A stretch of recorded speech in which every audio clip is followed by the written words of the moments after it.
As a spatial designer, one of the things that my clients ask me for a lot, which I'm sure will be of no surprise to you at all, is most people ask for a kitchen island. So I'm like, absolutely fine. I will definitely give you your kitchen island. But here's the thing, I don't just want to give them their kitchen island, because I really do believe that the issue with a kitchen island is it takes up an awful lot of space. Because not just the space of the island itself, it's all the circulation space that you have to allow for around it. You have to let it breathe, basically. So that's the issue with an island. Now, islands are brilliant if you've got tons of space. In fact, I've designed 2 homes recently where I've been specifying the double island. Now, that's where we've got so much space, we're actually trying to work out what to do with it. And a double island can be an amazing solution to that.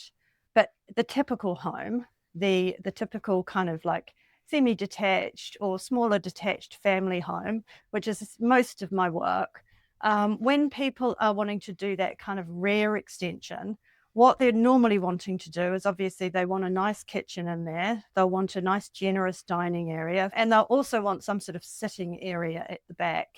And I'm especially not keen on just putting an odd sofa facing an island, because to me that's not a proper sitting area. That's just a piece of furniture just sort of whacked in a space. And on top of that, people want often a utility room, they'll want a downstairs toilet, and there's normally sort of some sort of cloakroom or boot room or sort of landing zone that's going on. So the issue is we've got an awful lot to pack into that space. So we need to be clever with how we're going to do it. And, there will be compromises. If you want a larger kitchen, for example, you have to have a slightly smaller sitting area, or vice versa, blah, blah, blah. So the kitchen island comes along and it starts to demand quite a lot of that space. And, whether that's a fair demand of space or not remains to be seen. So one of the things that I always do in my process is I will never, ever go back to a client with just one solution to the space, because I truly believe that unless you have fully explored all the different options for the layout of your space, you're not going to feel completely confident with your final choice. So I like to use my first set of designs as stimulus for my clients. So I will come back to them not with 1, not with 2, not even with 3, often with 5, 6, 7 different layouts for that same space. And what I want them to do is I want them to initially go, well, I don't like that and I don't like that. I really want to give my clients permission to not like things. And I think we do that by providing a lot of options. And they're not like final options, they're just like stimulus. Because I do think that people don't really know what they want until they see it. And how are they going to know until they've seen it laid out on a piece of paper how one particular layout might work versus another? So we review all the layouts, we look at them, and then we'll combine the favorite pieces. So that's when the alternatives to the island come in, because not only can I show my clients a number of layouts that include their beloved island, but I can also show them another few different ideas that they may just prefer over and above the island. So one of those ideas is the peninsula.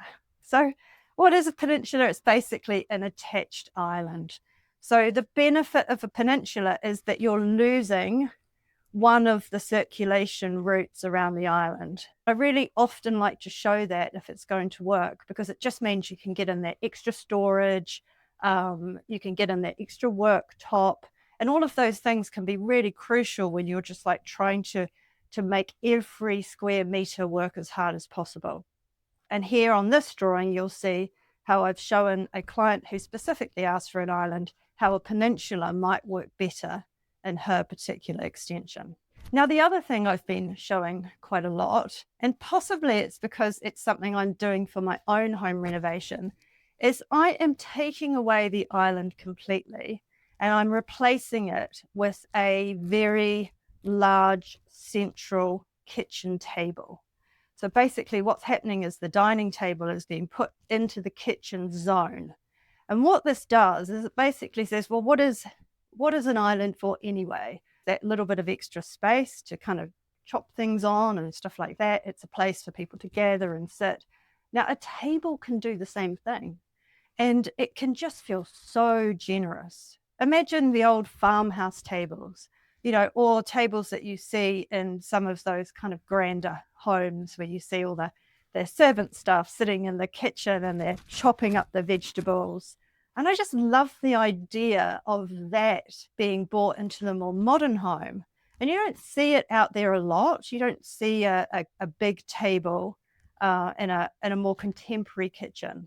But I think it can work really, really well. And what I can then show my clients is if we take out the island and we move the dining table into the kitchen zone, often we can have a much more generous sitting area. So if you see on this layout, what I've done here is I have taken the dining table into the kitchen zone, and then we've got this really, really wonderful sitting area looking out into the garden. And it just makes the entire space feel more generous because there's just more space to breathe. Now, one of the things I think is quite important when it comes to putting the dining table in the kitchen zone itself is, unless you want to have one of those kitchens that feels very busy and a little bit kind of like messy, and that can be really charming and lovely depending on the sort of style you're going for. But I think a lot of people want things that are a little bit more streamlined. They want things where not so much is on show, and that when they sit down to eat around the table, they're not kind of confronted with a lot of mess. So therefore, I think there's a few things that we can do that address that. And one of the things is having a very large pantry cupboard. So you'll see on this drawing that we've got this really big oversized pantry with bifold doors where a lot of the workings of the kitchen can be hidden away just by closing the doors. So I've done that a few times and it's worked really, really well, especially by a dining table. Another thing we can do is we can have a walk-in pantry, or Butler's kitchen, I think they've been called before, which I quite like that term. And the idea of that is that you can put a lot of those kind of small appliances in there. You can tuck them away. So you can almost have your kind of like your public kitchen and your private kitchen.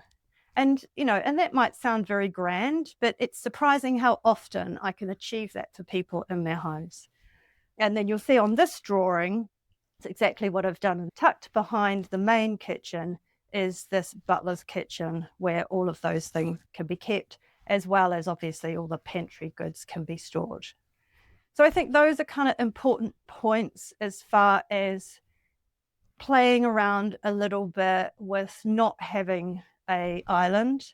It's my job, I think, to listen to people and understand what they ask for, but also just push people a little bit into directions that they might not have thought of. It's my job to bring ideas and stimulus and just like creative ways of doing things to my clients.